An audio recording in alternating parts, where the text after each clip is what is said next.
accepté d'animer bénévolement cette soirée. Donc merci à vous tous, parce que votre présence est un vrai soutien. C'est notre première manifestation à Toulouse, puisque nous sommes une toute jeune association. Libre Marianne est donc une association loi 1901. Je ne sais pas si vous avez remarqué, mais il y a un S majuscule à Marianne. Eh bien, c'est tout simplement parce que cette association, ce S majuscule, nous rappelle que nous gardons à l'intérieur de cette association notre individualité, que nous sommes des personnes très différentes les unes des autres, mais qu'ensemble, nos différences nous rendent plus forts. Alors pourquoi avons-nous créé cette association? Excusez-moi, je suis très émue. Nous étions quelques amis et amies, yes, c'est-à-dire surtout des citoyens, qui désiraient réfléchir ensemble sur les valeurs qui fondent la République française. Nous tenons beaucoup à la liberté, l'égalité, la fraternité et la laïcité surtout. Et nous voulons essayer d'agir, mais pas seulement agir en grandissant des contrôles, mais en réfléchissant beaucoup et en essayant de transmettre le résultat de nos réflexions pour faire avancer un petit peu les choses.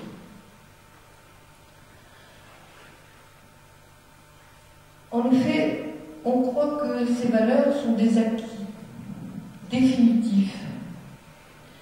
Et pourtant, ils sont chaque jour bafoués, remis en question.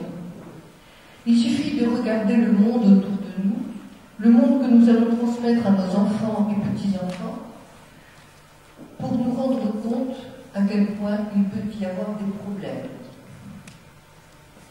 Donc ce colloque est le premier que nous organisons dans ce cadre, et nous avons choisi pour thème construire une conscience libre, car c'est dès l'enfance que la personnalité se construit et que la conscience peut ou non se libérer des tabous, des contraintes dogmatiques imposées par certains groupes sociétaux.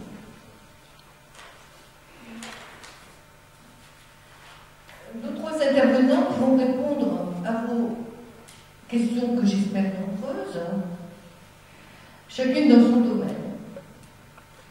Alors, je présente un petit Mathilde Vignon, psychologue, clinicienne, qui nous dira si la conscience est innée chez l'enfant et comment il faudrait l'aider à la construire en liberté. Véronique Perry,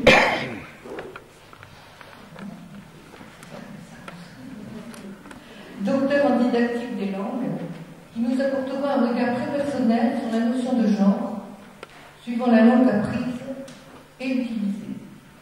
Enfin, Catherine Vidal,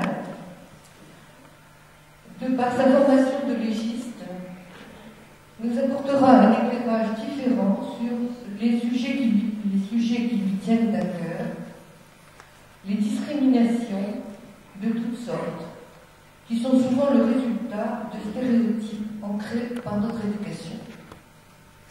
Donc, à la suite de chaque intervention, vous aurez la parole et nos intervenants se feront un plaisir de répondre à toutes vos questions.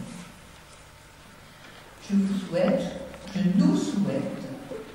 une excellente soirée et je vais passer la parole à Madame Samia Mimar qui va nous parler au nom de Monsieur le maire.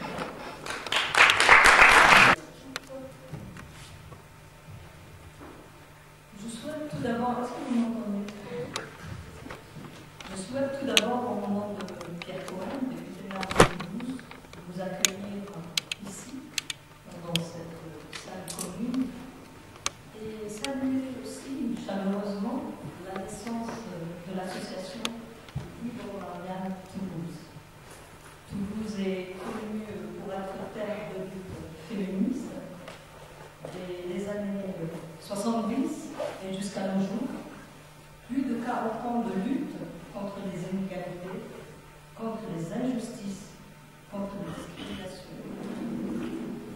Plus de 40 ans de combat, de conquête, ô combien essentielle, mais aussi de défaite.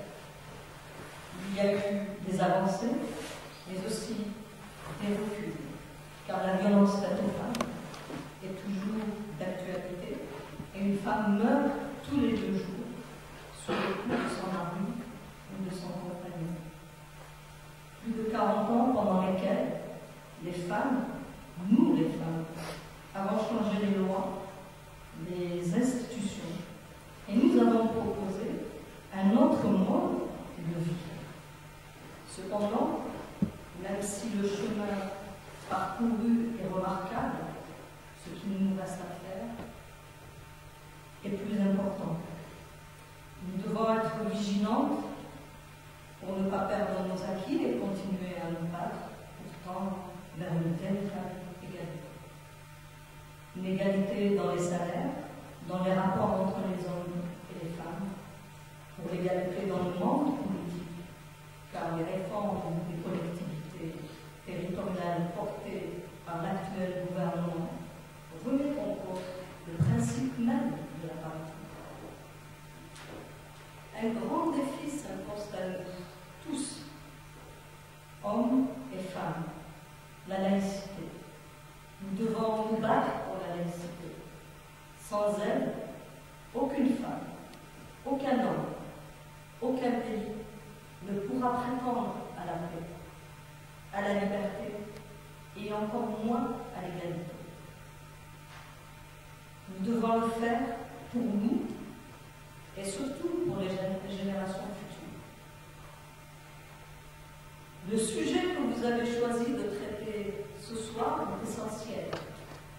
Chaque individu est conditionné par la culture de la société dans laquelle il a vu le jour, par le langage qui a donné sens à sa réalité. Les normes et les religions le déterminent sans lui laisser la possibilité d'agir autrement et en toute conscience. Et si la conscience implique un savoir, un apprentissage, une destruction de la norme, pouvons-nous nous affranchir de ce qui nous a prédéterminés, justement, par une prise de conscience, même provisoire ou partielle? Et pouvons-nous alors construire une conscience libre? Je nous souhaite à toutes et à tous